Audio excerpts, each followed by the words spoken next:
l'esclavage est quelque chose d'ancien dans l'histoire.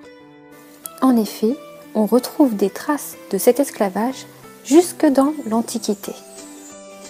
Durant l'Antiquité, en Égypte, il y avait de nombreux esclaves.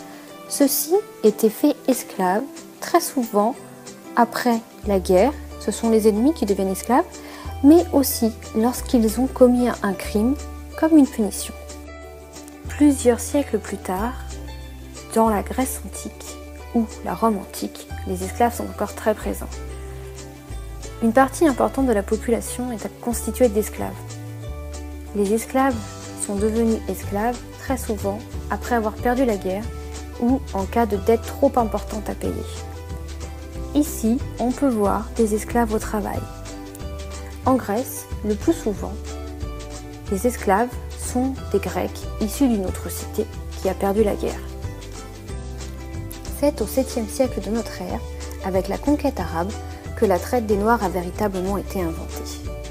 La traite, c'est la déportation de populations dans un autre lieu, dans un autre pays, en vue d'en faire des esclaves.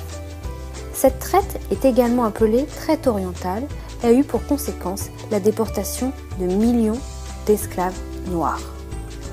On en a une preuve ici, avec ce dessin qui est issu d'un manuscrit provenant du Yémen au XIIIe siècle.